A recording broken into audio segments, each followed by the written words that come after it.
Como eu estava dizendo na motivação inicial, nós estamos então iniciando um novo tempo litúrgico e hoje, de maneira especial, estamos celebrando o primeiro domingo do tempo do Advento.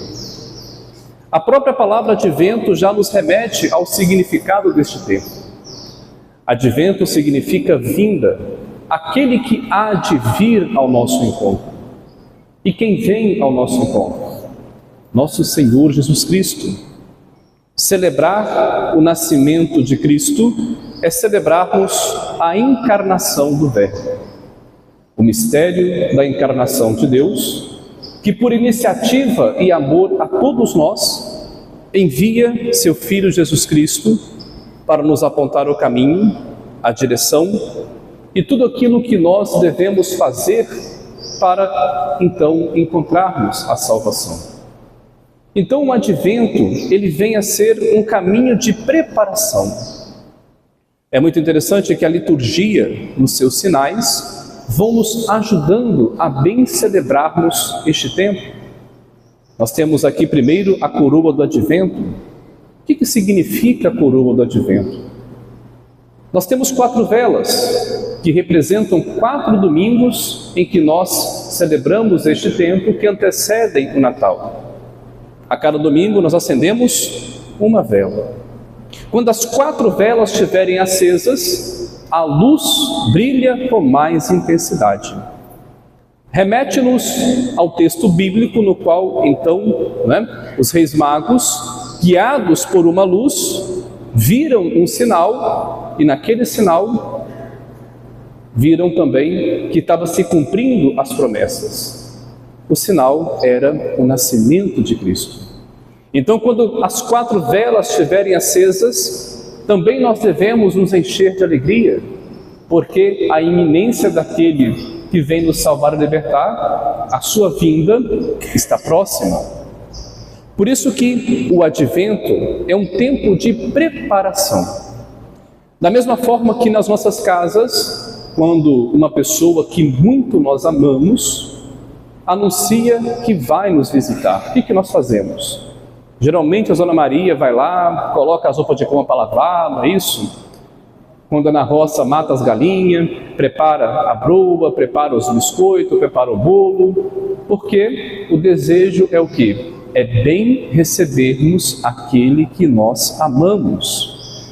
E da mesma forma, para nós, enquanto cristãos. Se nós queremos bem receber Jesus Cristo, que também nasce em cada um de nós, porque o nosso coração é como uma manjedoura, e ali também o Verbo se faz presente, nós devemos também preparar o nosso interior, preparar o nosso coração. Por isso que o apelo durante o tempo do Advento é a conversão. Por isso que o padre está usando roxo. Lembra-nos também o outro tempo litúrgico, que é o tempo da Quaresma, que também tem um apelo à conversão.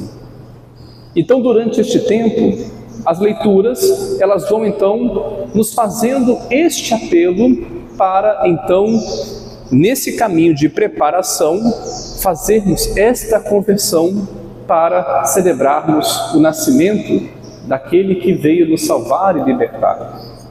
Por isso que uma palavra que nós devemos guardar em nosso coração, e se saírem com ela hoje guardada, já vou ficar feliz, é a palavra vigilância. As leituras muito nos falam isso. Orai e vigiai. O que é estar em estado de vigilância?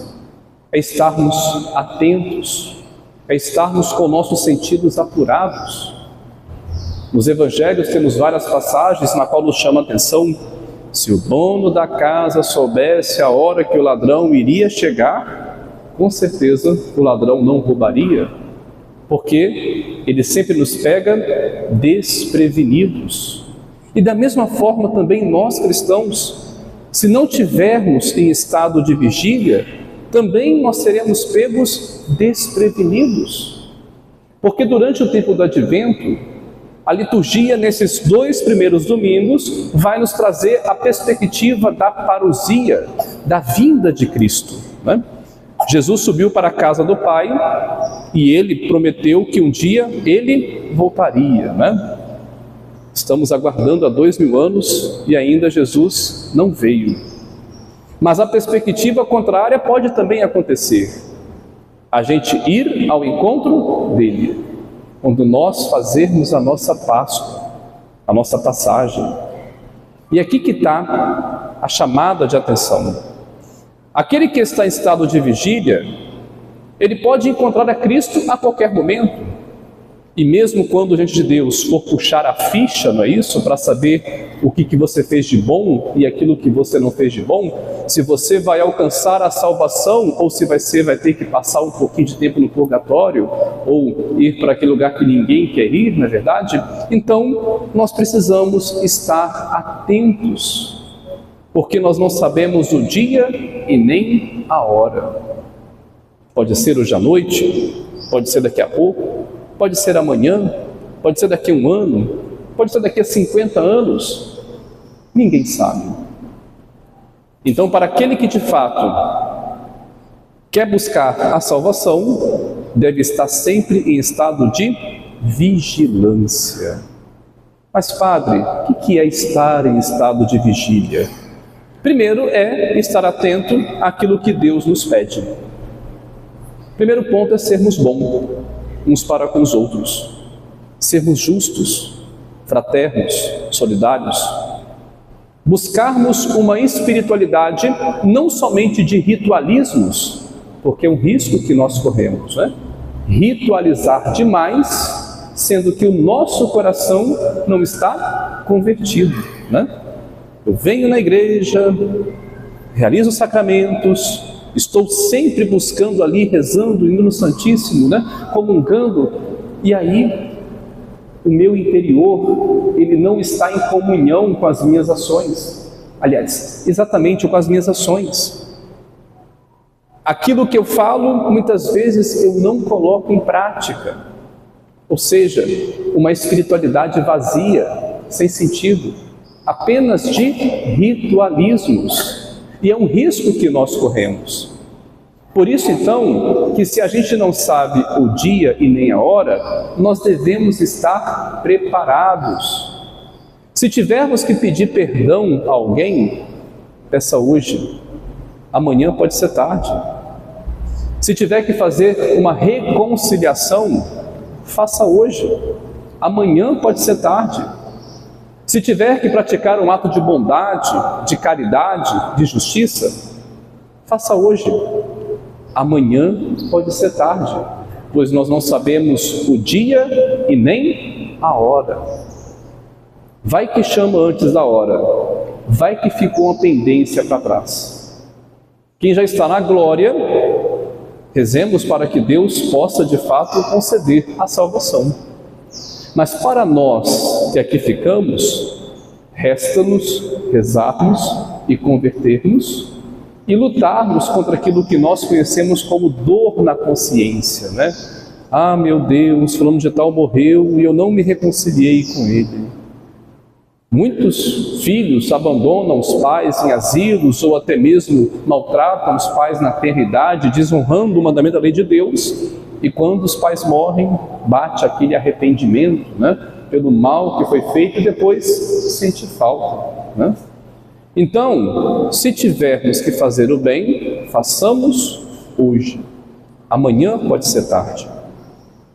E nessa perspectiva de preparação, e aí o chamado que nos faz estar em estado de vigília, devemos também nos preparar para, de fato, alcançar os méritos da glória de Deus através, então, das boas práticas da vida. E aí nós temos, na perspectiva bíblica, 2 profetas que serão nossos companheiros durante essa caminhada.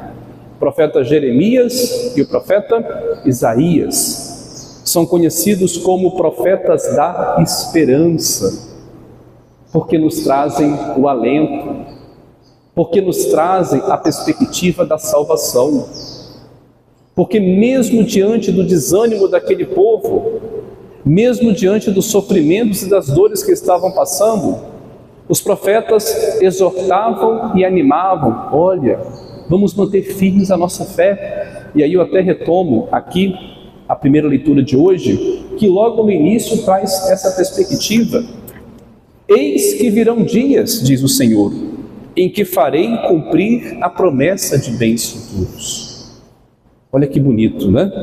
O profeta que fala em nome de Deus, ele exorta a todos a mantermos a esperança, a não desanimarmos diante das tribulações que nós enfrentamos, a não nos abatermos diante das dores que nós passamos, mas mantermos firmes, porque o Senhor há de vir ao nosso encontro. E como veio o Messias. Então os profetas, eles vêm nos trazer essa luz que é a esperança que todos nós cristãos devemos ter, a não nos desanimarmos. E aí vem então a perspectiva apocalíptica dessas leituras, né? Quando se fala em Apocalipse, muitos até têm um frio na espinha, porque já vem logo a ideia de finitude, não é isso? Como se o mundo fosse acabar, como se toda a nossa realidade fosse se desfazer, né, de uma hora para outra. Claro, fala-se realmente, o Evangelho, sobretudo, que é um Evangelho apocalíptico, fala de um novo tempo, fala-se de um novo mundo.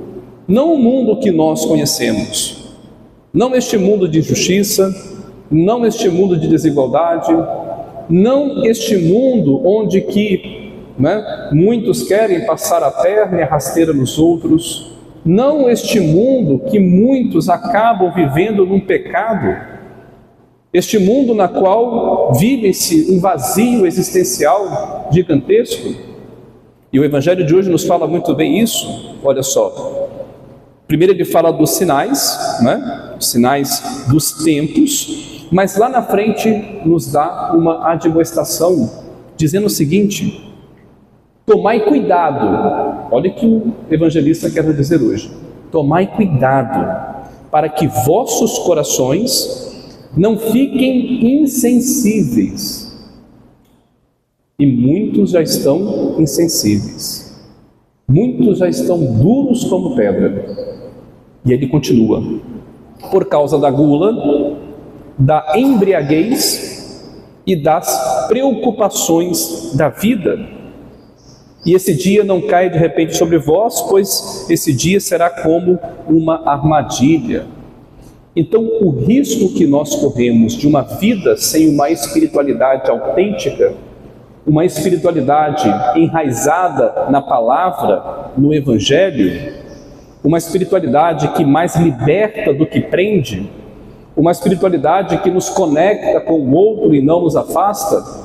Então tudo isso vem nos agregar e chamar a nossa atenção, porque o risco que nós corremos é de uma vida sem sentido, de um vazio existencial, de uma completa escuridão onde nós não enxergamos nada. E qual é o risco que se pode correr? Nos afastarmos de Deus. Quantos e quantos se afastaram de Deus? Quantos e quantos jovens que se perderam na escuridão? Quantos e quantos se deixaram levar pelos prazeres mundanos, pelas drogas, bebedeiras, festas e tantas coisas que vão nos tirando do caminho de Deus? Olha o que o Evangelho nos fala: tomai cuidado com as armadilhas do mundo, para que vossos corações não fiquem insensíveis. E por fim, lá embaixo, ele complementa: portanto, ficai atentos e orai a todo momento. Ficai atentos significa o quê? Ficar em estado de vigilância, a fim de terdes força para escapar de tudo que deve acontecer e para ficardes em pé diante do Filho do Homem. Então, meus caros irmãos e irmãs, toda essa liturgia, toda a reflexão que é feita durante esse tempo, e sobretudo o tempo do Natal, que é um tempo em que nós ficamos mais sensíveis, não é isso? Muitos acabam praticando atos de caridade, dando cestas básicas, às vezes presente para pessoas que não têm condição, né? Que de fato seja um tempo de transformação, mas não uma transformação pontual, Não algo que seja momentâneo, somente desse tempo, mas uma transformação para todo sempre. Uma transformação que nos ajude de fato a encontrar o sentido de nossas vidas. E, sobretudo, a adquirirmos uma espiritualidade que de fato nos ajude a encontrar a felicidade e a paz. Não uma felicidade meramente ritualística, mas uma espiritualidade que nos ajude a nos integrarmos espiritualmente e integrarmos uns para com os outros. Então este é o desafio que todos nós temos. E a liturgia e o advento é esta expectativa que é criada e esta oportunidade de renovação interior que o próprio Deus nos possibilita através de seu Filho Jesus Cristo. Então que Deus nos abençoe nessa caminhada, que a gente realmente possa viver esta espiritualidade que é o advento. E que ao celebrarmos o nascimento de Cristo, Ele possa de fato fazer morada em nossos corações e assim nos transformar e nos ajudar a ser a cada dia bons cristãos e honestos cidadãos. Amém? Louvado seja nosso Senhor Jesus Cristo.